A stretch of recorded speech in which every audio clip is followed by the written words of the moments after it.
आपने अभी तक रजिस्टर किया कि नहीं? जी हाँ, राष्ट्रवादियों का महाकुंभ इस साल वापस आ रहा है, और बड़ा और बेहतर और 100 से ज़्यादा आपके पसंदीदा वक्ताओं के साथ। इस कार्यक्रम की सारी डिटेल आपको नीचे दिए गए लिंक में मिल जाएगी। और यदि आप इस कार्यक्रम में आने में असमर्थ हैं तो आप इस कार्यक्रम में सहयोग दे के इसको सफल बना सकते हैं। इस कार्यक्रम को आपके फाइनेंशियल सपोर्ट की आवश्यकता है, और सहयोग से ही एक हिंदू इकोसिस्टम खड़ा होगा। कुछ स्पीकर्स जो आपको सुनने को मिलेंगे, जैसे आनंद रंगनाथन, विष्णु शंकर जैन, मीनाक्षी जैन जी, भाऊ तोड़सेकर, टी राजा सिंह, अनुपम मिश्र और कई और वक्ता जो सनातन धरोहर के लिए काम कर रहे हैं। रजिस्ट्रेशन के लिए और डोनेट करने के लिए नीचे लिंक दिए हुए हैं, और आप सपोर्ट के लिए क्यूआर भी स्कैन कर सकते हैं।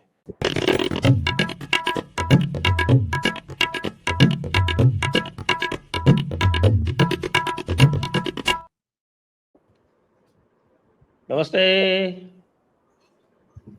आप सभी का स्वागत है आज के इस कार्यक्रम में। और आरंभ करने से पूर्व आप सभी सज्जन वृंदों को बहुत बहुत धन्यवाद। आज जयपुर डायलॉग्स की 2 मिलियन सब्सक्राइबर्स की यात्रा पूर्ण हो गई है, और इसके लिए आप सभी धन्यवाद के पात्र हैं। और हमारे सभी जो साथ में स्पीकर्स और अन्य लोग हैं जिनकी कृपा रही है, उन सभी को मैं धन्यवाद देता हूं। और आइए अब आगे की बात करते हैं। हमारे साथ जुड़ गए हैं धीरेन्द्र पुंडीर जी और अनुपम सिंह जी। स्वागत है धीरेन्द्र जी का और अनुपम जी का। तो धीरेन्द्र जी आरंभ करेंगे। आज एक समाचार आया कि राहुल गांधी जो है, ये धीरेन्द्र जी गायब हो गए, राहुल गांधी का नाम आते ही गायब हो गए। नहीं, वो बता भी रहे थे ना कि राहुल गांधी की उन्होंने कभी तारीफ भी की थी, तो कहीं ऐसा ना हो कि खून वून आ गया और राहुल गांधी का कि पुराने हमारे पुराने शुभचिंतक कैसे अचानक इतने बदल गए। तो चलिए यही प्रश्न आपसे पूछ लेते हैं कि भाई राहुल गांधी ने आज धमकी दी है कि वो महाभियोग लाएंगे सीईसी के, चीफ इलेक्शन कमिश्नर के विरुद्ध। तो ये कौन सी रणनीति है? आप क्या सोचते हैं इस जबरदस्त रणनीति के बारे में? जी, मुझे लगता है कि राहुल गांधी जो हैं वो याद कर रहे होंगे कि उपराष्ट्रपति के अगेंस्ट भी वो लेकर आए थे महाभियोग। तो इन्हें लगा था जैसे हम जगदीप धनखड़ के खिलाफ महाभियोग लेकर आए थे और उसके बाद उन्होंने जिस तरह से विपक्ष को थोड़ा-थोड़ा तेल लगाना जो है वो शुरू कर दिया था, इन्हें लगता है वैसे ही हम अब सबको डरा सकते हैं। इन्हें लगता है कि एक पंच, सरपंच और प्रधान से लेकर और देश के प्रधानमंत्री, राष्ट्रपति तक, संयुक्त राष्ट्र के महासचिव तक कि हम किसी को भी डरा सकते हैं। अगर हम कहेंगे कि हम आपके खिलाफ महाभियोग लेकर आएंगे, तो वो मजबूरी में हमारी तरफदारी शुरू कर देंगे, पर्दे के पीछे से ही सही, लेकिन हमारे लिए काम करना जो है वो शुरू कर देंगे।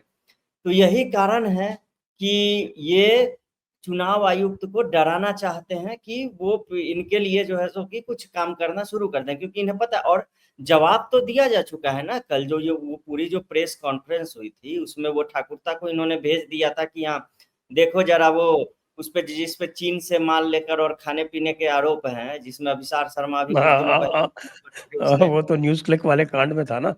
जी हाँ, वो था। और उस व्यक्ति को जो गिरफ्तार भी हुआ था, जिस पर एजेंसियों की नजर है, जिसका बनाया संस्थान जो है, उससे अभिसार शर्मा वगैरह सब अलग हो गए कि नहीं भाई खुद को बचाने के लिए, क्योंकि पता था कि वहां पे घपला हो रहा है। और उसका एक 5 मिनट का वीडियो जिसका जवाब भी दिया है चुनाव आयोग ने, लेकिन फिर भी ये लोग जो है वो उसको बार बार जो है दोहरा रहे हैं। तो वही तो चुनाव आयुक्त ने भी कह दिया कि अगर आप बार बार एक ही चीज को कहते हैं तो वो झूठ जो है वो सच नहीं बन जाता है। तो मेरा यही आकलन है कि जैसे उन्होंने जगदीप धनखड़ को अपने पाले में करने की वो जो कोशिश की थी महाभियोग के माध्यम से, वही तरीका ये आजमाना चाहते हैं चुनाव आयुक्त से लेकर तमाम संवैधानिक संस्थाओं और पदों पर बैठे लोगों को लेकर। जी धीरेन्द्र सर आ गए। धीरेन्द्र जी, राहुल गांधी का नाम लेते ही आप डिस्कनेक्ट हो गए, क्या चक्कर है? मैं फोन करके पूछना चाह रहा था राहुल जी से कि भाई मैं बोलूं या ना बोलूं, क्योंकि मेरे खिलाफ भी महाभियोग तो नहीं आ सकता, लेकिन कोई ना कोई आरोप तो लग ही सकता है।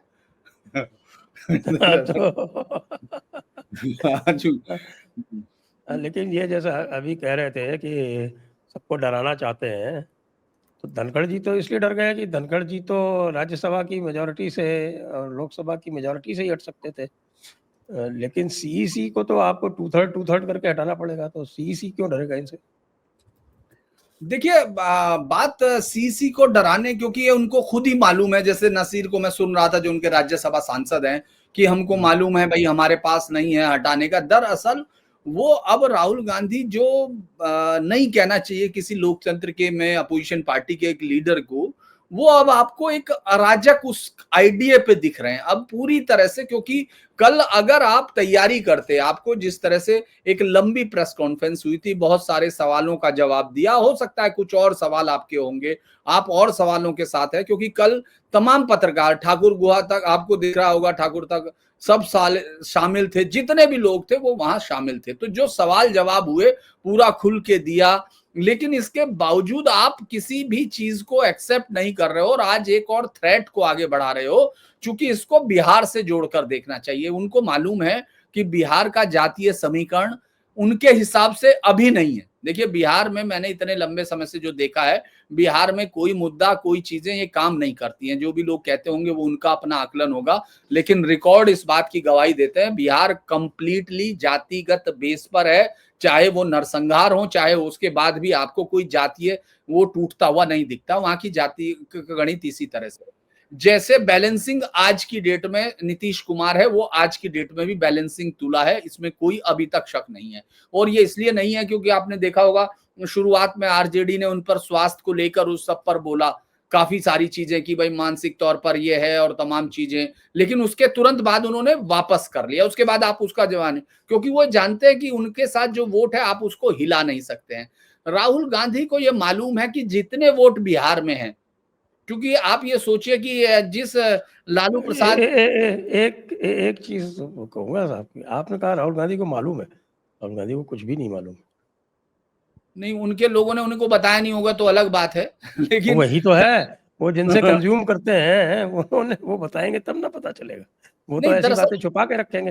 वो तो यही कहेंगे कि ओ वीर तुम बढ़े चलो, वीर तुम बढ़े चलो, अरे राजा साहब ये अदृश्य कपड़े हैं, इनका कोई मुकाबला नहीं है।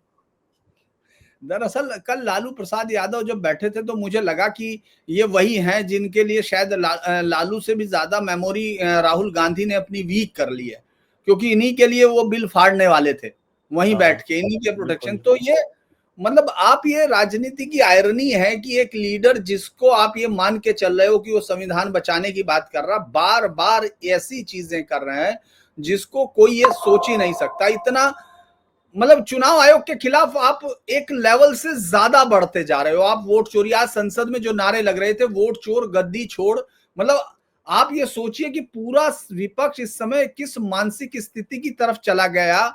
बहुत सारे देशों को हम लोगों ने देखा है, 20 देशों को तो देखा है जहां पिछले एक दशक में जहां इस तरह की स्थिति हुई कि संवैधानिक संस्थाओं को तबाह करने की तरफ आगे बढ़ा जाए। उनको मालूम है कि वो खुद कह रहे हैं कि 50 सांसद आप जुटा लेंगे सो जुटा लेंगे। और जब से सुकुमार सेन इस देश के मुख्य चुनाव आयुक्त रहे हैं, तब मतलब चुनाव आयुक्त रहे हैं, तब से आज तक न तो कोई इस तरह का प्रस्ताव आया। एक बार कोशिश बीजेपी ने जरूर कहा था, राष्ट्रपति को दी थी, उन्होंने चिट्ठियां सौंपी सब चीजें नवीन चावला को लेकर, लेकिन कोई नहीं हुआ। और उसके बाद नवीन चावला मुख्य चुनाव आयुक्त बनकर भी रिटायर हुए। तो ये सब चीजें दरअसल अभी तक विरोध के तौर पर थी, और आप अब मुझे लगता है कि अब प्रधानमंत्री नरेंद्र मोदी का विरोध छोड़ दिया। अब उनको नरेंद्र मोदी से कोई लेना देना ही नहीं। मतलब ये अलग चीज हो गई कि चुनाव में वोट उनके नाम पर पड़ेगा, कांग्रेस को या उसको, कि ज्ञानेश कुमार को हराना है, बस ये एक नारा वो जरूर दे सकते हैं अब, और कुछ उनके पास कोई नहीं है। और ये बात मैं बता रहा था कि बेसिकली उनके पास बिहार में एक भी इलेक्शन का मुद्दा नहीं है। बिहार में यहां तक पानी में डूब के लोग बाइट दे रहे हैं। आप ये सोचिए बिहार में कोसी का शोक, दामोदर का, खैर उधर चली गई झारखंड होते हुए, लेकिन ये तमाम शोक कितने दिनों से हैं। आप उस पर कोई, क्योंकि जनता आपकी क्रेडिबिलिटी आप खो चुके हैं, ये सबसे बड़ी दिक्कत है विपक्ष की। और अब वो क्या कर रहा है कि जब मैं गंदा हो गया तो आप सबको कीचड़ में घसीट लीजिए ताकि फिर कोई सफेद बात ना करे। एक बड़ा इंटरेस्टिंग था कि मोदी लगातार जीत रहे हैं, बीजेपी लगातार जीत रही है, ये कैसे संभव है? ये ऐसे संभव है मतलब मैं हैरान हूं कि उनको कह क्या रहे हैं। 1951-52 के इलेक्शन से लेकर 1967 तक only 3 state was there, only 3 state जिसमें कांग्रेस नहीं थी। तो जैसे वो जीत रहे ऐसे ये जीत रहे होंगे, इसके लिए कौन सी बात है। 1951 का जब प्रधानमंत्री नेहरू वापस अध्यक्ष भी बन गए, उससे पहले गांधी नाराज हो रहे थे कि साहब एक अध्यक्ष अलग होगा, ये अलग होगा। जब वो उस समय बात हो रही थी तो उन्होंने आजाद को यही समझाया था कि आप लंबे समय से अध्यक्ष हैं, और फिर दूसरे को कहा कि आप नहीं हो सकते हैं। लेकिन उनका भाषण मुझे बड़ा इंटरेस्टिंग लगा 1951 में, जब उन्होंने कहा नेहरू जी ने कि इस देश के सामने 2 चुनौतियां हैं, एक गरीबी और दूसरी सांप्रदायिकता। और 1951 से 2025 आ गया, यही खानदान राज भी करता रहा, उन्हीं दोनों चुनौतियों के नाम पे राज कर रहा। आज भी वही चुनौतियां हैं, आज भी वही आरएसएस को। और इस दौरान आरएसएस की शाखाएं 4 लाख कुछ तक चली गई, सत्ता में आ गया। दरअसल आपका आइडिया पब्लिक को पसंद नहीं है, ये बात आपको कहने की शक्ति अब आपके लोगों में नहीं रह गई। मोतीलाल वोरा जैसे लोग, मुझे लगता है पहले हम लोग उनकी कई बार आलोचना करते थे कि ये क्यों बैठे हैं, या बहुत सारे लोगों की, अहमद पटेल जैसों की। लेकिन मुझे लगता है कि उनके होते हुए शायद कोई बोल भी पाता था। अभी तो कोई सब मतलब आप ये सोचिए, वो कह रहे हैं कि चुनाव आयोग के खिलाफ हम लोग मतलब मुख्य चुनाव आयोग के खिलाफ वो लाएंगे, तो सब लोग इसी पे नाचने लग रहे, सबको एक साथ नारायण दिख रहा है। ये बड़ी हैरानी की बात है। मुझे तो ये लगने लगा कि ये मतलब कितने कैसे किस शब्द का इस्तेमाल आप लीडर ऑफ अपोजिशन के लिए कर सकते हैं कि वो चुनाव में कल भी वही मुद्दा, वही हाथ में वो लाल रंग की किताब। मुझे तो ये शक होने लगा कि वो रात को सोते वक्त भी उसी के लिए तो नहीं चिल्ला रहे होते हैं कि भाई ये लाल किताब बचानी हो। वो लेकिन उसमें बाद में लाल किताब में जो कुछ लिखा है उसके बारे में उनको कोई जानकारी नहीं है, क्योंकि लाल नहीं, किताब में लीडर ऑफ ऑपोजिशन का कोई उल्लेख नहीं है, लेकिन लाल किताब में इलेक्शन कमीशन का उल्लेख है। तो मुझे तो यही लग रहा है कि एक चुनाव उनके पास कोई मुद्दा नहीं है, और वो मजबूरी हो गई क्योंकि उन्होंने समर्थकों ने उनको समझा दिया है, जो उनके लोग हैं जिनका मतलब मुझे लगता है कि वो सुनते होंगे। उन्होंने उनको बता दिया कि ये मुद्दा है जो बिहार में जातीय समीकरण तोड़ सकता है। तोड़ तो कुछ है नहीं, क्योंकि उन्होंने लॉ एंड ऑर्डर पे आपने देखा होगा शुरू किया था। चक्कर ये है कि जो भी ये उठाएंगे उसका स्केलेटन इनके उसमें मिलेगा, इनके बेडरूम में होंगे सारे।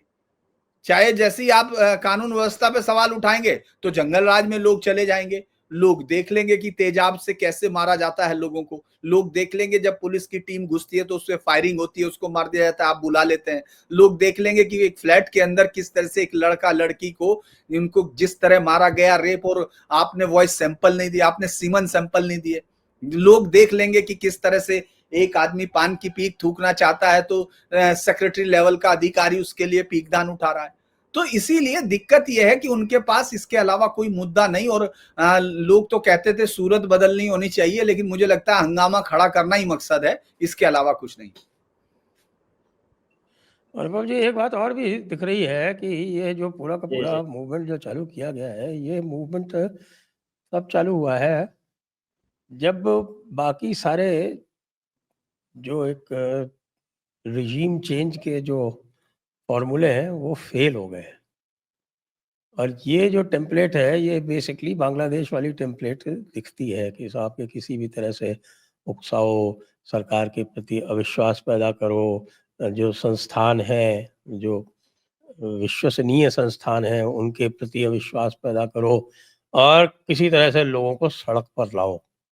और इसमें अमेरिका की जो भूमिका है वो हम सब जानते हैं, लेकिन अब अभी जो है वो ट्रंप के कारण वो सामने आ गई।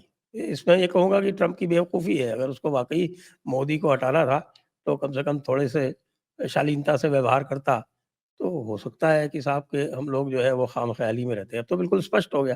तो स्पष्ट होने के बाद में मोदी तो ऐसा व्यक्ति है नहीं जो गलती करेगा।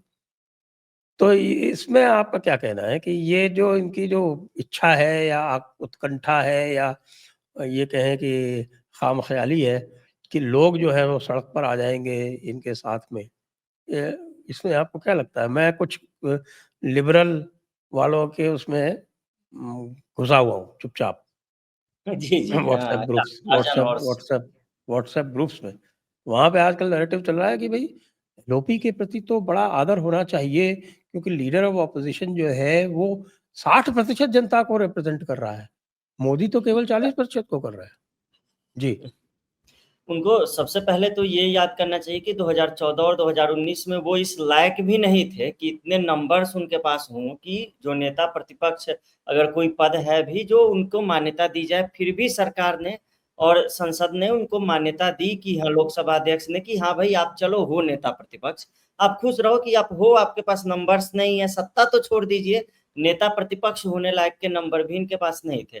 दूसरी बात आप ये देखिए कि जब शेख हसीना वहां से बांग्लादेश से निकली थी और भारत में आकर उन्होंने शरण ली थी, तो उस समय जितने भी कांग्रेस इकोसिस्टम के हैंडल थे वो सारे के सारे सोशल मीडिया पर सिर्फ यही चला रहे थे कि नरेंद्र मोदी किस देश में शरण लेंगे, नरेंद्र मोदी कहाँ जाएंगे। तो उनकी जो फैंटेसी है वो जो आप किसान आंदोलन के समय से ही चली आ रही है, जब पंजाब में एक पुल पर प्रधानमंत्री को घेरने की कोशिश की गई थी और उससे पहले एक वीडियो भी आया था खालिस्तानियों द्वारा जिसमें दिखाया गया था कि एक ब्रिज के ऊपर, वो कार्टून और एनिमेशन के माध्यम से, कि एक ब्रिज के ऊपर दोनों तरफ से प्रधानमंत्री को घेर लिया गया है और फिर उनकी हत्या कर दी गई है। और सेम वही सिनेरियो जब वो पंजाब में जाते हैं तो वहां पे दोहराने की कोशिश की जाती है, लेकिन वो अलग बात है कि उनकी सुरक्षा में जो कमांडो हैं या जो सुरक्षा व्यवस्था में लगे हुए लोग हैं वो इतने सशक्त हैं कि उन्होंने प्रधानमंत्री की वहां पे रक्षा की।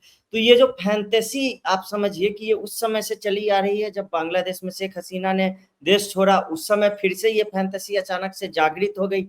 और अब जब अमेरिका खुल करके, या कह लें कि ऐसा अमेरिका का जो डीप स्टेट है वो तो हमेशा से आगे भारत के खिलाफ ही रहा, तो डीप स्टेट की जो भावना रही है, जो काम वो अंदर खाने करते रहा है, डोनाल्ड ट्रंप ने उसी काम को एक तरीके से जुबान दे दी और वो वही उसी भाषा में बोलने लगे।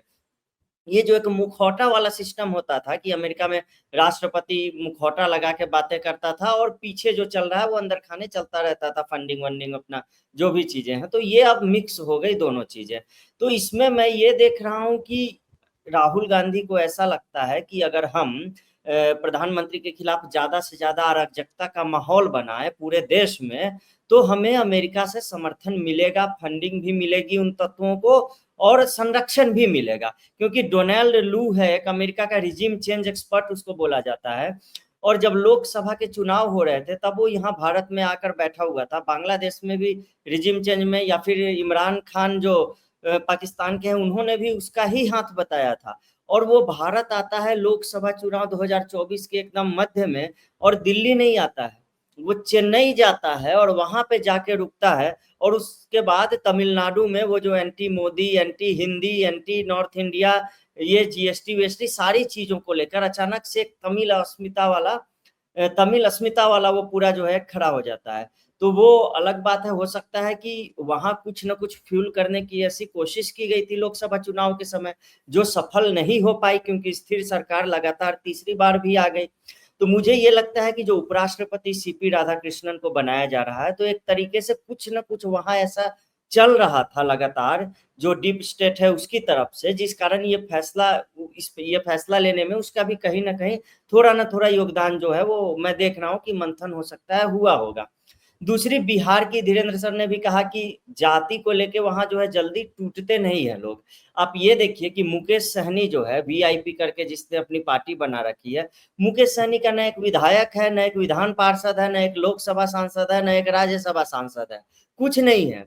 फिर भी उस गाड़ी के ऊपर जब गाड़ी चलती है और विरोध प्रदर्शन होता है, उस पर राहुल गांधी होते हैं, तो पप्पू यादव को पीट पीट के भगा दिया जाता है, कन्हैया कुमार को जूते मार के भगा दिए जाते हैं वहां से, लेकिन मुकेश सहनी जो है वो मुस्कुराते हुए पीछे राहुल गांधी के खड़े रहते हैं। तो ये है बिहार के तरीके से कास्ट। तो यही मुकेश सहनी जो है वो पहले भाजपा के साथ हुआ करते थे, उनका टर्म पूरा हुआ, भाजपा ने जानबूझ के उनको ऐसा ही कुछ टर्म दिया था कि कार्यकाल दिया था जो कुछ ही दिन में पूरा होने वाला था, इनको जांचने के लिए। जैसे इनका कार्यकाल पूरा हुआ वैसे ही ये भाग गए उस खेमे में, और सावन के महीने में वो हेलीकॉप्टर में बैठ के और तेजस्वी यादव को मछली वछली खाना जो है सिखा दिया। आज भी आप तस्वीर देखिए जो लालू यादव की वीडियो आई है हवन करते हुए, उसमें वो जूते पहन के बैठे हुए हैं वहां पे, जिसे हम यज्ञशाला कहते हैं या यज्ञ की वेदी कहते हैं, वहां पे वो बैठे हुए हैं जूते पहन के। तो ये सारी चीजों को अगर आप मिला के देखते हैं तो इनके पास सही में बिहार में मुद्दों का अभाव है, क्योंकि हर मुद्दे पे ये फिसड्डी रहे हैं। इनके पास सरकार अच्छे खासे समय तक थी, और दूसरा लालू यादव का पिछलग्गू बनकर चलना बिहार में इनकी मजबूरी रही है। तो अब ये जो मुद्दे हैं SIR वाले, वोटर लिस्ट वाले, सबका जवाब दिया जा चुका है। चुनाव आयोग हर एक चीज का खंडन कर चुका है, लेकिन जो क्लरिकल एरर होते हैं उनको सिस्टमैटिक एरर बताकर और उनको ये दिखाना कि पूरा सिस्टम ही हिला हुआ है, ये तो एकदम से गलत हुआ। ये तो वैसा ही हुआ कि जैसे किसी स्कूल में किसी शिक्षक ने कहीं पढ़ा दिया कि भारत की राजधानी जो है वो दिल्ली नहीं इस्लामाबाद है, तो उसको लेके आप जो सारे शिक्षकों को और सारे शिक्षा व्यवस्था को जो है वो आप कहने लगे कि नहीं सब कुछ गलत है या फिर सिलेबस ही गलत है। ऐसा नहीं होता है ना, जिसने गलत किया उस पर कार्रवाई होगी एक तरीके से। तो और कांग्रेस इस सिस्टम का हिस्सा रही है। ये जो पूरा SIR की जो प्रक्रिया पूरी हुई है बिहार में, उसका हिस्सा कांग्रेस भी रही है। कैसे रही है? तो इनके 1.5 लाख जो BLA होते हैं, जो बूथ लेवल एजेंट्स होते हैं, वो क्या कर रहे थे वहां पर? एक भी BLA का अब तक बयान नहीं आया है कि हाँ मेरे वार्ड में या मेरे इलाके में गलत हुआ है। सीधा राहुल गांधी ही बोल रहे हैं। तो वो 1.5 लाख BLA जो आपके राजद के तमाम सबको मिला के हुए 1.5 लाख, 17,000 तो कांग्रेस के मिला के उनमें इनके भी थे ना। तो वो लोग क्या कर रहे थे? जैसे 1,85,000 BLO थे और 1.5 लाख के आसपास BLA थे, तो वो लोग क्या कर रहे थे? उनमें से एक भी प्रूफ लेकर कोई क्यों नहीं आया? अब क्लरिकल एरर के प्रूफ लेके आ रहे हैं, कहीं प्रिंटिंग में गड़बड़ी हो गई, कहीं अपने उन्हीं जो एरर है, जो कुछ विसंगतियां हैं, उन्हीं को तो ठीक करने के लिए SIR जो है वो लाया गया है। और अगर SIR विकल्प नहीं है तो आपके पास क्या विकल्प? आप ये भी तो बताइए जनता के सामने। आप कुछ तो खाका पेश कीजिए कि नहीं इस प्रक्रिया से नहीं, ऐसे हम कर सकते हैं, ऐसे सर नीचे पैर ऊपर और शीर्षासन करके ठीक हो जाएगा वो जो भी ये एरर है वो सब। तो ये कुछ तो विकल्प लेके आए कि कहाँ होगा, कैसे होगा, क्या होगा। तो ये सब ये कुछ नहीं लेके आ रहे हैं।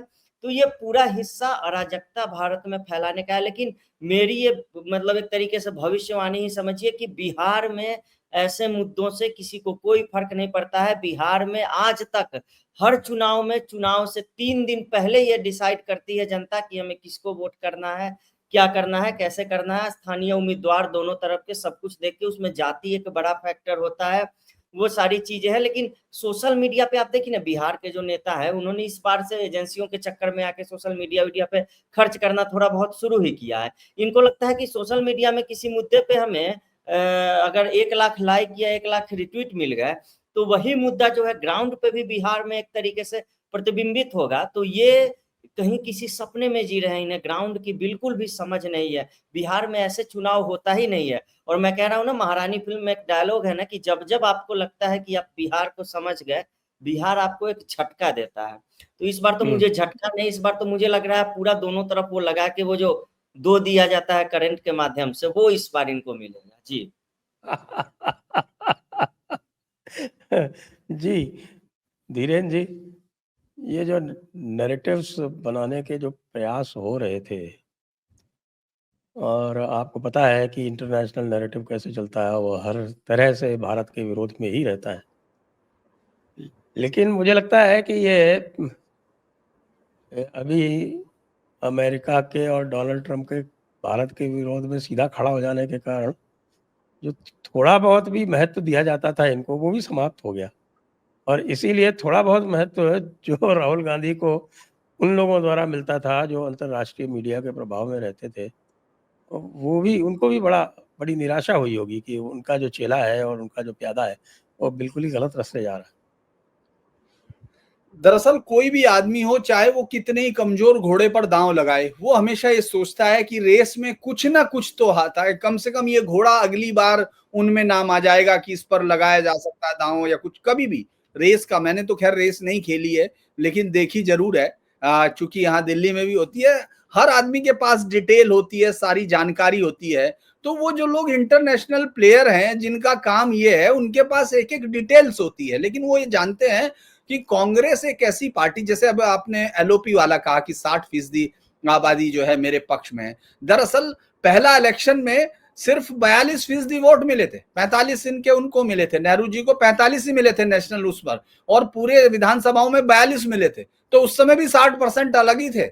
उस समय भी नेहरू को वो लेना नहीं चाहिए था, बल्कि मुझे लगता है कि वो कई बार ये कह चुके कि हमने ओबीसी के लिए काम नहीं किया, मतलब राहुल गांधी का मैं सुन रहा था, तो उनको ये भी कहना चाहिए कि भाई पहले हमारे जो ग्रेट वो है हमारे नाना जी, उनको भी नहीं लेना चाहिए था प्रधानमंत्री पद का, क्योंकि वोट चोरी हुआ है। क्योंकि भाई 55% तो नहीं था, अगेंस्ट था, उसके बाद दूसरे चुनाव में भी यही हुआ। अभी आपको जो मैंने किस्सा सुनाया था रामपुर जी। का, हाँ बिशन चंद्र सेठ और मौलाना आजाद का, वो भी कुछ दिनों पहले बड़ा पॉपुलर हुआ, क्योंकि वो प्रदीप सिंह ने वहाँ उस पे आपके इंडिया टीवी पे बोल दिया था उसका। जी जी। तो वो आप ये देखें कि 52 और 57 के जो चुनाव हुए थे वो इसी तरह से हुए थे, जहाँ पर बैलेट पेपर जो है वो मार्क्ड नहीं होता था। आपको एक बैलेट पेपर दिया जाता था और उस आपको आपके साइन या अंगूठा लगवा के आपको एक बैलेट पेपर दिया जाता था।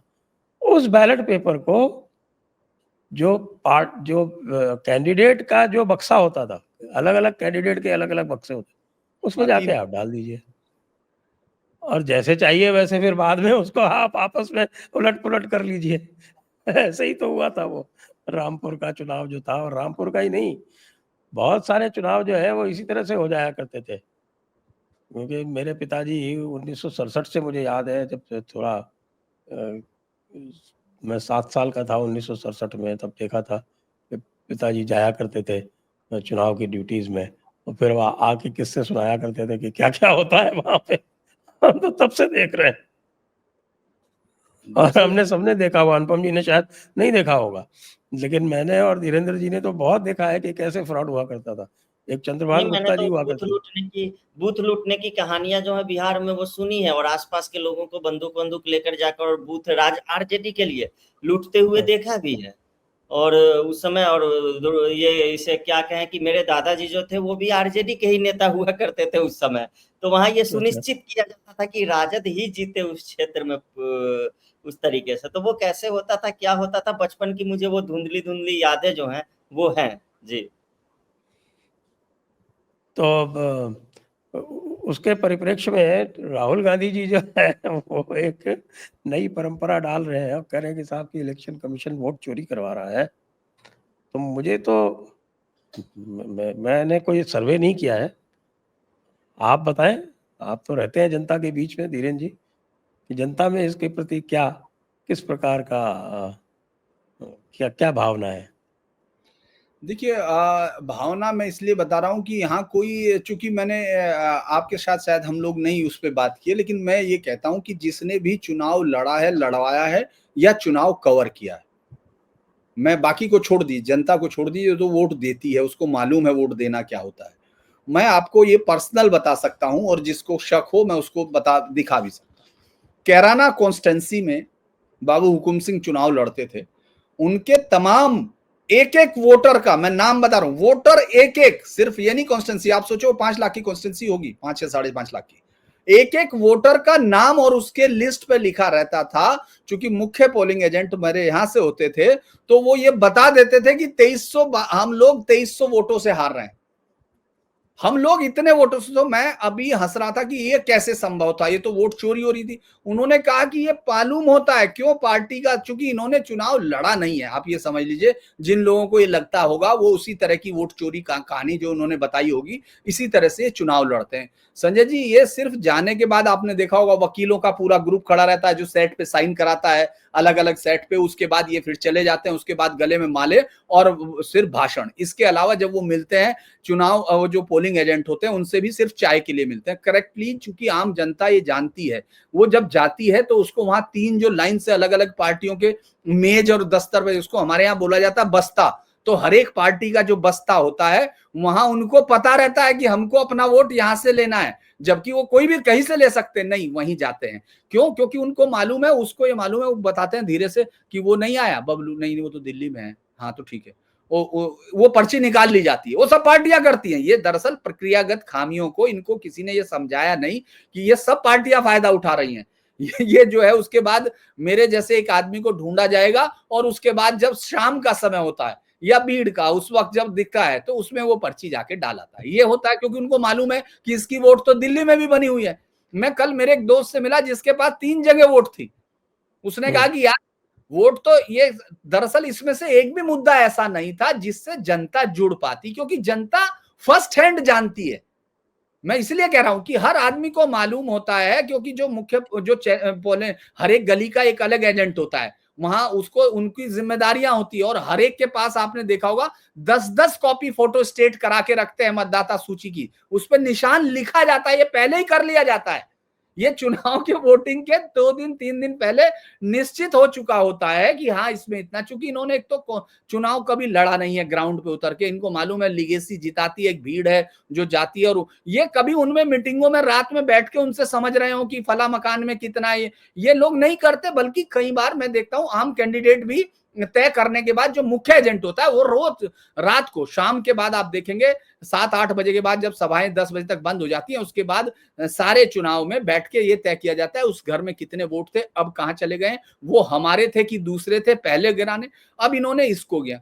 चूंकि जनता को ये मालूम है कि इस तरह वोट चोरी नहीं होती है, इसीलिए वो इनके साथ नहीं खड़ी है। जिन लोगों को ये लगता होगा भीड़ को, तो भीड़ को वो लोग, चूंकि मैंने फिर कहा कि इस देश में सबसे बड़ी दिक्कत ये है कि कॉमन सेंस इज अनकॉमन है, सबसे बड़ी चीज है उसको ढूंढना। और पत्रकारों में वो इसलिए क्योंकि मैं 2000 की बात कर रहा हूं, 2004 का शायद इलेक्शन था, और नोएडा में जो सेक्टर 6 से जाते हैं, मैं जगह भी बता देता हूं, सेक्टर 6 से 11 की तरफ जाते हैं तो वहां एक मकान में कई सौ वोट एक नाम से थे। अखबारों में खबर छपी, टीवी वाले भागे, हम लोग तो अखबार को ही फॉलो करते रहे, और क्या किया लोगों ने, और वहां जाके देखा कि एक मकान पे बहुत सारे वोट थे। तो ये तब से आज तक है, तब तो बीजेपी नहीं थी वो, तो ये दरअसल उन्होंने एक एक कल प्रक्रिया जिनको समझाई, उनको जिनको नहीं आ रहा, जो शहर में बैठे हैं, लेकिन जनता को एक भी प्रधानी के चुनाव से टफ चुनाव आप एक बता दीजिए संजय जी। ना सवाल ही नहीं पैदा होता। सबसे मुश्किल चुनाव होता है प्रधान ऑब्लिक सरपंच का। और इसके बाद आप देखिए कि हर एक गांव में भट्टों पे से मजदूर लाए जाते हैं, अगर विधानसभा के चुनाव भट्टों पे बसें भेजी जाती हैं, और वो भट्टे वालों का वहां भी वोट होता है, लेकिन यहाँ गांव का है। तो ये दरअसल इसीलिए जनता इसलिए नहीं जुड़ रही है क्योंकि वो इस इशू को जानती है। बल्कि इनसे अच्छा तो रफाइल वाले में उसको समझ में नहीं आ रहा था जनता को, क्योंकि हो सकता है उसको है ना, ये तो उसको पता है, ये तो उसको पता है। आप जनता ना इनसे रफाल में जुड़ी, ना अडानी में जुड़ी, और नहीं, क्योंकि देखिए प्रैक्टिकली लोग उस समय लोगों ने कहा कि यार ये मार तो रहा है, क्योंकि वो लोग इतने समझदार होते हैं। जो माओ ने कहा था कि जब उससे पूछा गया था कि ये वही है क्या, मतलब देंग ने कहा था, माओ ने नहीं, माफ कीजिएगा, तो जिसमें पूछा गया था कि ये कैसा वो है कम्युनिज्म है, तो उसने कहा कि यार बिल्ली चूहे पकड़ती हो, लाल हो या काली, इससे क्या फर्क पड़ना है। जनता को रफाइल में लगा पे मारना चाहिए पहले तो उसको, जिसके लिए खरीदा, पहले तो ये बता वो मार रहा या नहीं मार रहा। कहने मार रहा तो कहने ठीक है चल बात कर लेंगे। अभी इसके बाद इस चुनाव में वो कह रहे, कहने यार ये कैसी बात कर रहा है यार बावड़ो वाली। लोग ये कह रहे हैं ना कि भाई उनको मालूम है वो चुनाव ऐसे ही जीते। इससे एक फायदा जरूर हुआ है, इससे एक बड़ा फायदा हो गया चुनाव आयोग को, और पूरे देश के अंदर एक बड़ी लहर उठी है जो लोग ये कह रहे हैं कि इस सरकार को, केंद्र सरकार को SIR को पूरी ताकत के साथ कराना चाहिए, पूरी ताकत के साथ। ये बात अगर मैं इसलिए कह रहा हूं, मुझे किसी पॉलिटिकल पार्टी के उसकी तरह से नहीं कह रहा। कल जब वो सवाल जवाब दे रहे थे उस वक्त जो लाइव पे लोग आ रहे थे अलग अलग जगह पे, वीडियोस पे, उन सब पे सब लोगों का एक मत था कि SIR अब और जरूरी है, क्योंकि हमको ये पता ही नहीं चल रहा कि 3-3 जगह, और चूंकि 2003 से पहले सीधी सी बात है कि कोई सेंट्रल डाटा तो था नहीं उनके पास, चुनाव आयोग के पास। हो सकता है और ट्रांसपेरेंसी आए, लेकिन ये जो वोट चोरी का आरोप है इसका कोई मतलब नहीं है। जब वो पूछते हैं कि वोट चोरी क्या हो रही है, तो आप ये सोचिए उन्होंने पुनौरा धाम किया, उन्होंने महिलाओं के वोटों के लिए किया, पुनौरा धाम का शिलान्यास हो गया, इतना शानदार वो कर दिया, और उन्होंने एक सपना माबोदिया कहाँ किया, ये भी सोचने की जरूरत है कि जहां किया वहां वो 11 सीटें हैं जो सबसे कम अंतर से जीती गई थी। वहां वो पूरे इलाकों में, अच्छा वो जगह कहाँ है, वहां जहां इन तमाम लोगों का वो है जाति आधार भी दूसरी उसका है, संकट के समय है, वहां उन्होंने क्या किया, वो भगवान माँ जानकी का उस इलाके में जितना वो है, आप देखते होंगे कि लोग बारात वो भी लेके आए, दहेज भी लेके आए, जब भगवान श्री राम का वो हो रहा था मंदिर का, जिस तरह से जब तमाम कितने लोग आए वो पैदल चलते हुए आ गए। उन्होंने क्या किया, जातीय आधार तोड़ दिया। बीजेपी क्या कर रही है, जातीय आधार तोड़ रही है। जातीय आधार तोड़ने की अगर किसी दूसरी पार्टी में ताकत थी तो वो कांग्रेस में थी, क्योंकि नेशनल पार्टी है। लेकिन कांग्रेस क्या है कि यूपी और बिहार में बिल्कुल गायब है। उनकी मजबूरी ये है कि वो, अगर तेजस्वी को सिर्फ यही तो कहना है राहुल जी हमारे साथ है, बाकी उसको कौन सा सीट देनी है। जिस दिन तोड़ना होगा वो 19 विधायकों में से 18 विधायक एक झटके में कांग्रेस के उसमें चले जाएंगे जब उसका मन करेगा। उसी तरह से अखिलेश को कितनी देर करनी है। अरे कांग्रेस की तो खाट उठा के ले गए थे लोग खाट आंदोलन में। लोगों का इंटरेस्ट ही नहीं है उनको मालूम है कि यहां कांग्रेस का कोई मतलब ही नहीं है, कोई आधार नहीं बचा हुआ। अब आप बताइए वो क्या, इन नाटक से क्या हासिल होने वाला है कि साहब अजय राय जो है जीते हुए सांसद हैं, लिहाजा उनका माल्यार्पण कर दिया गया, उनको जो है फूल अर्पण कर दिए, सब कर दिए और वो भी खुश हो गए। और जबकि उसी काशी में परंपरा है कि हर साल में एक मूर्खराज चुना जाता है। इस बार पहले जल्दी चुन दिया, वो तो होली के लिए चुना जाता है, उसको ऐसे ही माला पहना के घुमाया जाता है शहर में। और ये क्या कर रहे हैं समझ में नहीं आ रहा। मतलब मैं तो इसलिए हैरान हूं कि जो आप वो तो दे ही रहे थे उदाहरण की क्या है, कहानी सुनाई रहे थे, लेकिन मुझे लगता है कि वो कहानी मैंने आपको पहले भी सुनाई थी कि कैसे जैसे ही नाक कटी उसकी, तो उसने कहा कि साहब मुझे तो नारायण दिखने लगा। जेब कतरे की नाक कट गई, उसको नारायण दिखने लगा। तो दूसरों ने कहा कि यार इसको कैसे दिख रहा है, तो एक ने कहा कि साहब ऐसा है काटो। उसने कहा यार हमको भी नारायण दिखा। उसने कहा नाक है ना यही तो अड़ रही है, अगर ये कट जाए तो एकदम साफ दिखता है। तो उसने कहा कि ले भाई मेरी भी काट दे। एक को लगा यार मैं भी देखूंगा, वो भी ऐसे ही था। तो उसने उसकी नाक काटी, वो तो नाचने लगा उठ के, कहने लगा नारायण दिख गया, नारायण दिख गया। हालत ये होगी कि अब तो लोगों की भीड़ हो गई।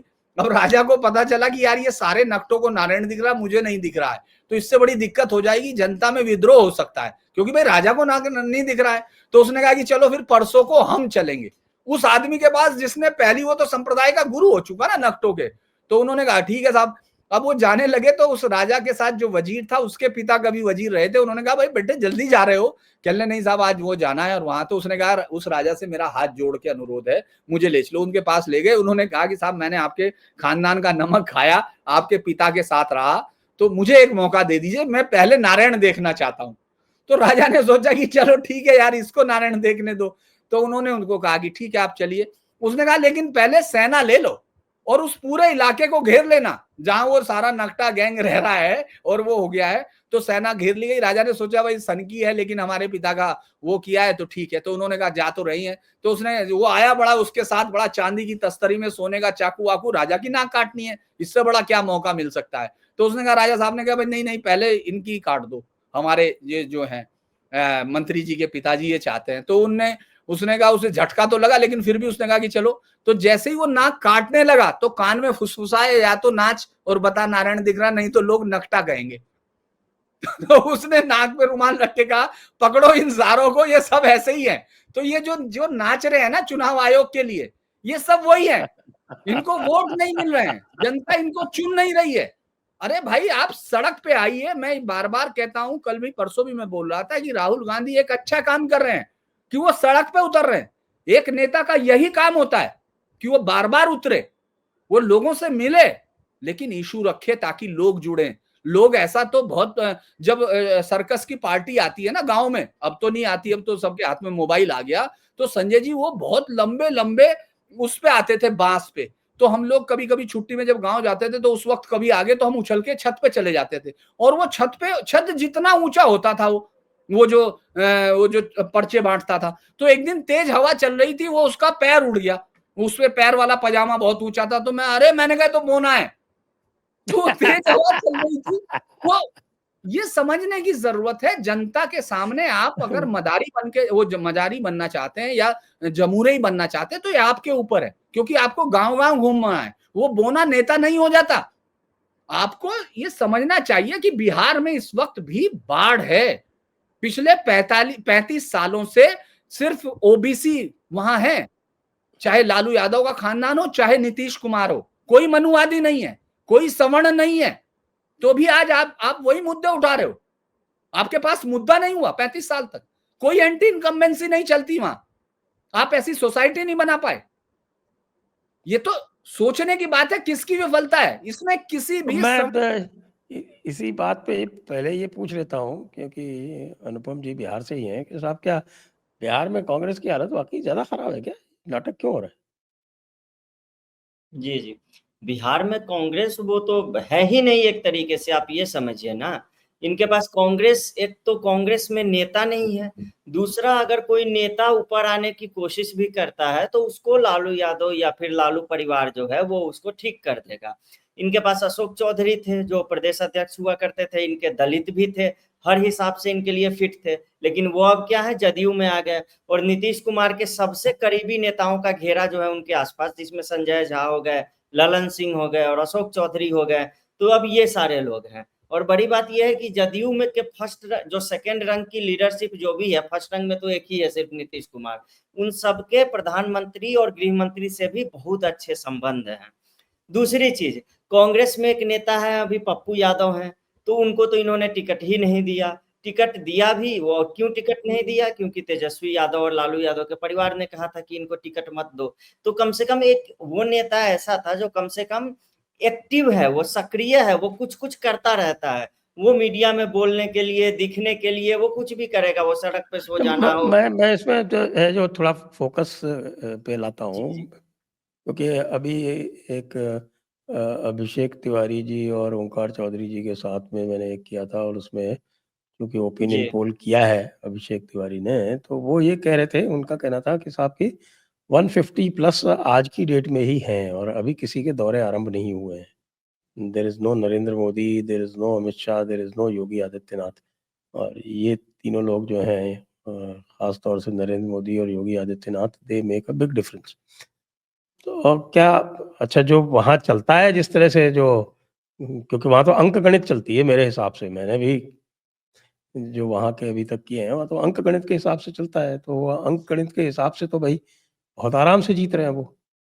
थोड़ा बहुत अगर कोई ये प्रशांत किशोर कुछ किसी के वोट किसके काटेंगे आज तक यही नहीं पता चल रहा है, प्रशांत किशोर नहीं, नहीं, किसके वोट देखिए काटेंगे। प्रशांत किशोर जब स्टार्टिंग में उन्होंने चुनाव अभियान शुरू किया था, या वो चंदा लेने के लिए जब वो घूम रहे थे, जब ये जन स्वराज सिर्फ एक यात्रा हुआ करती थी, तो उस समय भी उनके पास जो है वो भीड़ जुट रही थी। अभी भी प्रशांत किशोर के पास भीड़ जुट रही है, लेकिन आप ये भी देखिए कि बाकी जो राजनीतिक दल है वहां पर, या जो संगठन है, उनके जो कार्यकर्ता हैं या जो नेता हैं, वो मुफ्त में काम करते हैं।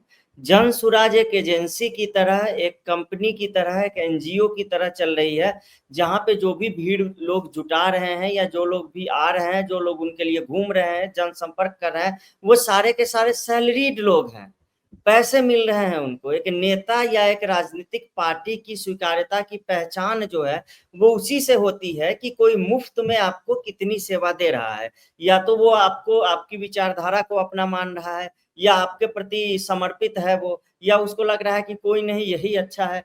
तो प्रशांत किशोर इन तीनों खांचों में क्या कहीं फिट बैठ रहे हैं, या फिर केवल सैलरीड लोगों की सेना लेकर, वेतनभोगी लोगों की सेना लेकर क्या आप चुनाव जीत सकते हैं? ऐसा ऐसी भीड़ ये नहीं है कि पहली बार देखी गई है और वो भीड़ मतदान में जो है वो परिवर्तित न हुआ हो। आंध्र प्रदेश में और तेलंगाना में चिरंजीवी वहाँ के बहुत बड़े सुपरस्टार हुआ करते हैं, और एक तरीके से मेगा स्टार, कई वर्षों तक उनका वहाँ पे राज चला। लेकिन वो जब चुनाव में उतरे तो उनको देखने के लिए, एक झलक पाने के लिए लोग पागल से हो उठे, और जहां भी जाते थे वहां छतों से लेके, खिड़कियों से लेके, सड़कों से लेके, ट्रांसफार्मर, सारे मतलब लोग जुट जाते थे उनकी एक झलक पाने के लिए। लगा कि इस बार चिरंजीवी जो है वो माहौल ही बदल देंगे, लेकिन कुछ नहीं हुआ उनका। बाद में अपनी पार्टी का बेचारे ने कांग्रेस में विलय किया, और उनको मनमोहन सिंह ने पर्यटन मंत्री मंत्री बना के किसी तरीके से एडजस्ट किया अपने मंत्रिमंडल में। तो ये वाला सीन है पूरा। या प्रशांत किशोर तो कोई सुपरस्टार भी नहीं है कि कुछ 100 लोग जो हों कम से कम उनके लिए पागल हों कि वोट उनको तो कम से कम दे ही देंगे, वो बहुत अच्छा। तो ऐसा कुछ भी नहीं है। और वोट मुझे लग रहा है कि प्रशांत किशोर जो है, किसके कारण 4 सीटों पर उपचुनाव हुए थे, वहां पे 2-3 पे तो उनके उम्मीदवार ही भाग गए, फिर दूसरे उम्मीदवार लेके आए। तो इनके लिए सबसे बड़ी चुनौती अभी यही होगी कि कई लोग जो, जिन्हें भाजपा जदयू से टिकट नहीं मिला या राजद कांग्रेस से टिकट नहीं मिला, तो वो इस उम्मीद में है कि प्रशांत किशोर हमको टिकट दे देंगे। और हर विधानसभा में ऐसे लोग होते हैं जो सोचते हैं कि निर्दलीय लड़ने से अच्छा है चलो किसी पार्टी का कुछ साथ मिल जाए, उसी नाम पे कुछ पैसे मिल जाए, कुछ संगठन के लोग मिल जाए, तो ऐसे हर विधानसभा में 1, 2, 3, 4 लोग मल्टीपल संख्या में होंगे। उसमें से किसी एक को अगर उम्मीदवार बनाया जाता है तो बाकी 3 जो है वो भड़केगा। यहाँ पे कोई न तो नरेंद्र मोदी, लालू यादव या नीतीश कुमार जैसा कोई होल्ड नहीं है जो आपको चिपका के पार्टी से ही, विचारधारा से और नेता से रखेगा। तो वो जो सिचुएशन आएगा जब ये उम्मीदवार घोषित करना शुरू करेंगे और बगावत जो होगी हर विधानसभा क्षेत्र में, उससे निपटने के लिए इनके पास क्या योजना है, उस पे भी बहुत चीजें जो है वो निर्भर करेंगी। क्योंकि मान लीजिए अभी जदयू भाजपा भी सत्ता में है, तो वो उम्मीदवारों को सेट करने के तरह तरह के तरीके होते हैं। कुछ जो होते हैं वो साम दाम दंड भेद सब अपनाए जाते हैं, किसी को कहीं सेट कर दिया, किसी को आगे के लिए कुछ आश्वासन दे दिया, इस तरह की चीजें होती है। प्रशांत किशोर के पास तो ऐसा कुछ भी नहीं है। दूसरा, एक बिहार का जो सबसे बड़ा फैक्टर है, एक बड़ा नाम है जिसको लोग बार बार मतलब रोज देखते हैं, रोज सुनते हैं, तब भी भूल जाते हैं, वो है नीतीश कुमार। नीतीश कुमार का चेहरा अभी भी क्लीन है, नीतीश कुमार के नाम पे अभी भी महिलाएं वोट देती हैं, नीतीश कुमार का महादलित वोट बैंक जो है वो अभी भी उनके साथ बना हुआ है। नीतीश कुमार स्ट्रेचर पर अगर उनको ले जाया जाता है चुनाव में, चुनाव प्रचार करने के लिए, और केवल उनको मतलब कह लीजिए कि वो सक्रिय नहीं रहते हैं, तब भी उनके नाम पे बिहार में डबल डिजिट में सीटें आराम से निकल सकती हैं। और अभी तो भाजपा ने अभी अपना चुनाव अभियान के स्टार्ट भी नहीं किया है, अभी तो वो देखिए उसके बाद क्या क्या होता है।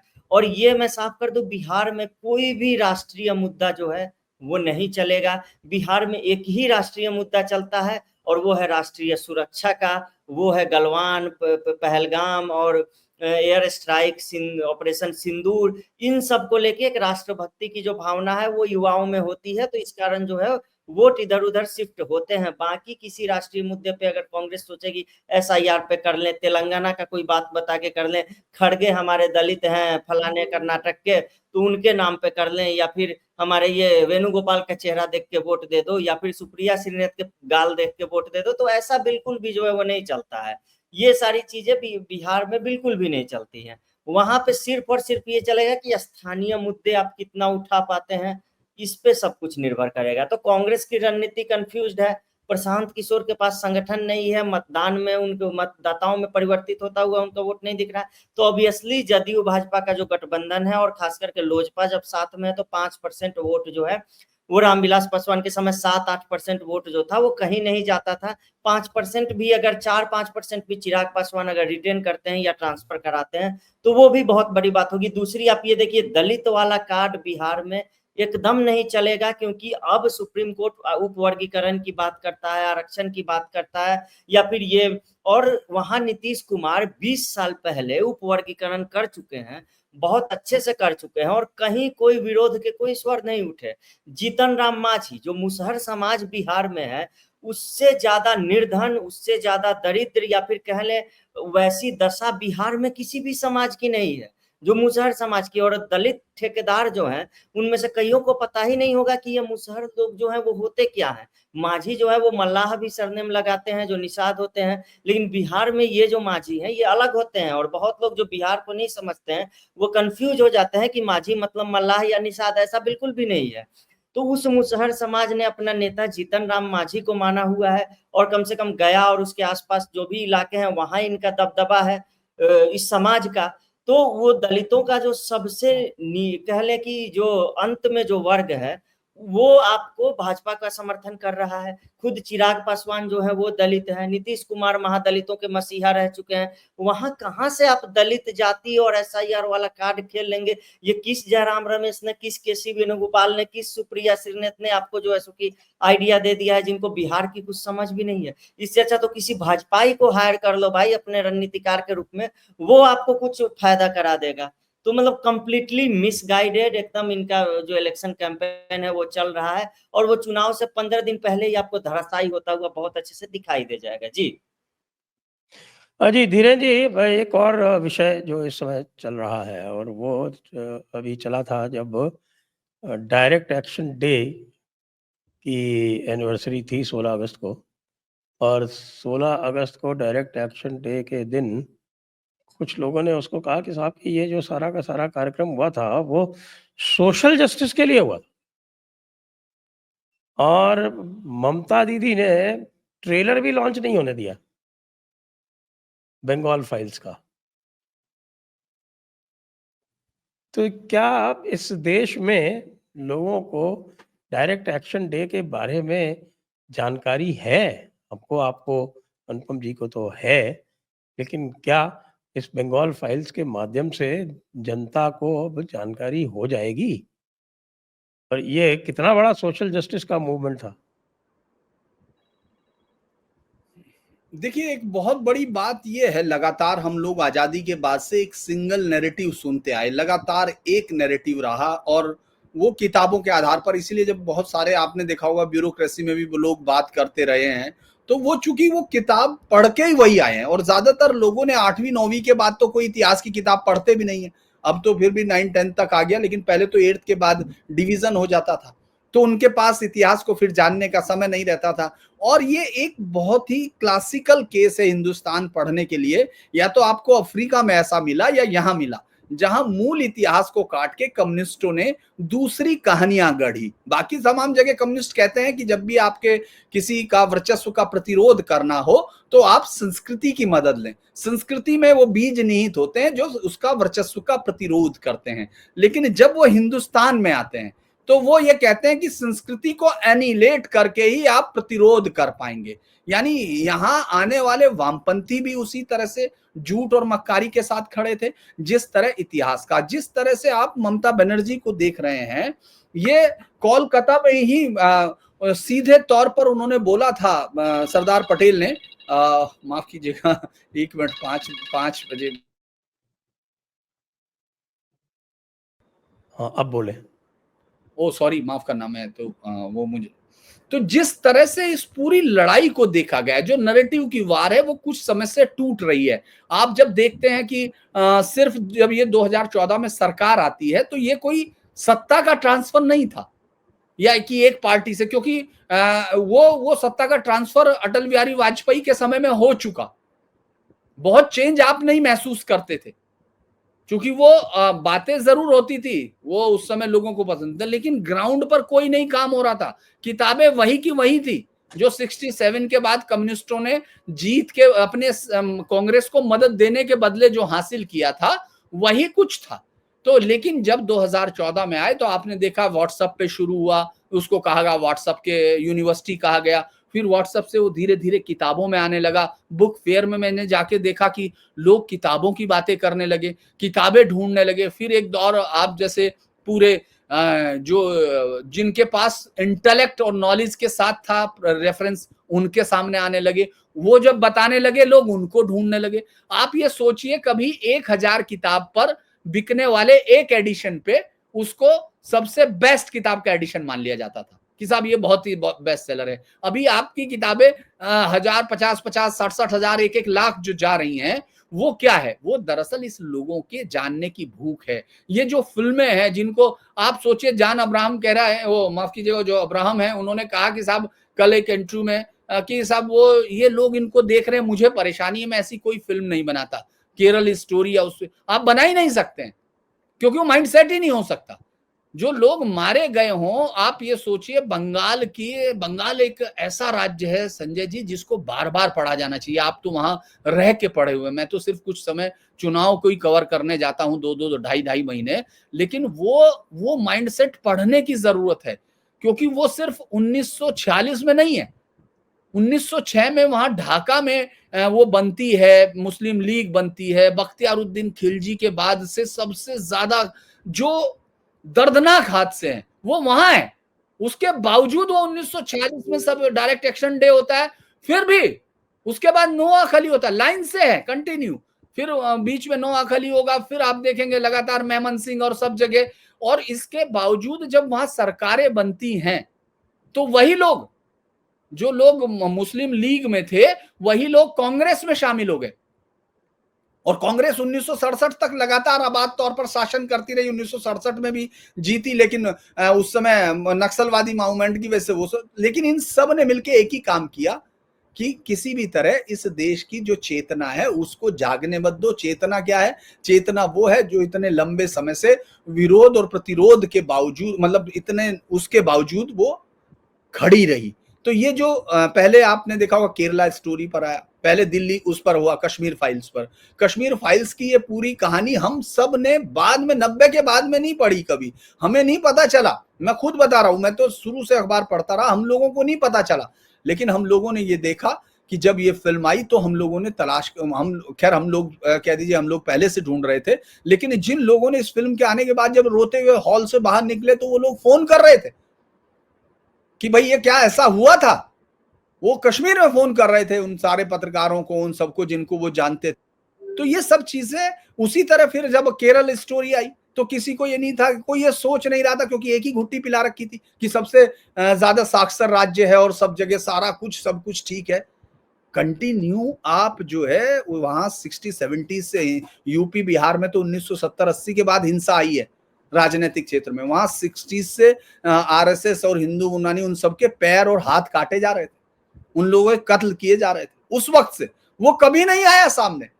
तो ये एक नैरेटिव था। जब लव जिहाद 94, 95 या 96 की बात है, 95, 96 में एक ये सरकार की तरफ से किया गया था, मतलब पुलिस अधिकारी ने इसका वर्ड का इस्तेमाल किया था कि भाई एक सिस्टमैटिक इस तरह से चल रहा है कोर्ट में, उसको फिर इनके नाम से। तो एक नैरेटिव की वॉर थी। अब ये अगर बंगाल फाइल्स आती है तो आप उन सारे उन चीजों को, क्योंकि ऐसे सैकड़ों उदाहरण है, अगर हम लोग जीडी खोसला की बुक पढ़ लेते हैं, जस्टिस जीडी खोसला की, तो वो एक लाइन से है। उसके बाद हम लोग अगर उसको पढ़ लेते हैं, गुरचरण सिंह तालिब को पढ़ लीजिए, वो सब लाइन से है, वो सब गवर्नमेंट उस पर लिखी गई है। वो सब चीजें लोग जानने लगेंगे संजय जी, इसीलिए रोका जा रहा है कि लोग ढूंढने लगेंगे, लोग ये देखेंगे कि ये एजेंडा कैसे चल रहा है इस देश में। तो मुझे लगता है कि वो एक बड़ी चीज है। जी सर। जी जी, डायरेक्ट पर एक मतलब एक और चीज है जो मतलब खास करके उस समय की जो क्रूरता की कहानियां हैं। एक रविंद्रनाथ दत्ता करके एक व्यक्ति थे, 2022 में उनकी एज जो है वो 92 थी। उसके बाद क्या हुआ अभी है या नहीं है ये मुझे बहुत ज्यादा आइडिया है नहीं, लेकिन उस समय उनके वीडियो हाँ, चल रहे हैं, देखिए। जी, किसी ने जाके उनका इंटरव्यू वगैरह लिया था। उन्होंने बहुत सारे बुक किताबें भी लिखी है, नोआ खली पर भी लिखी है। उसके अलावा 1971 में भी नरसंहार हुआ था वहां पर हिंदुओं का, उस पर भी उन्होंने किताबें लिखी है। तो उसमें उन्होंने बताया कि कैसे बीफ की दुकानों पर जो है वो कोलकाता के राजा बाजार में, वहां पर बीफ की दुकानों पर हिंदुओं को काट काट के और वो जो होता है उस पर लटकाया गया था। और इसके अलावा कई कॉलेज की जो छात्राएं थी ऐसी जिनका बलात्कार करके और उनको मार मार के जो है वो फेंक दिया गया था।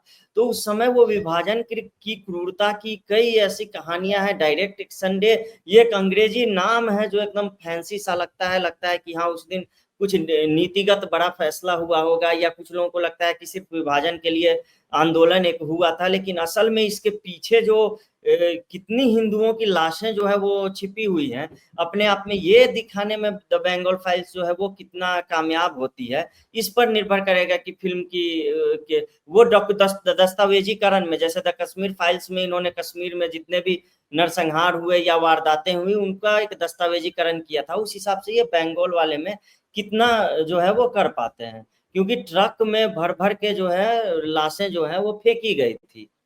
तो अब अभी गोपाल मुखर्जी, ये गोपाल पाठक को अब याद किया जा रहा है बंगाल में, जबकि इतने जी वर्षों हाँ, तक 75 वर्ष तक याद नहीं किया गया।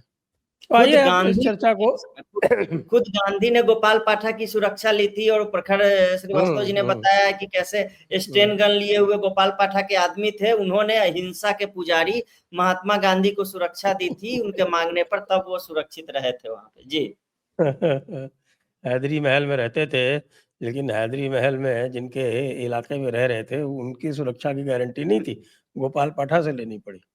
आइए चर्चा को अब यही समाप्त करते हैं। सभी दर्शकों को बहुत बहुत धन्यवाद, धीरेन्द्र जी को और अनुपम जी को बहुत बहुत धन्यवाद। जय हिंद, जय भारत, वंदे मातरम। जय श्री राम। जय श्री राम।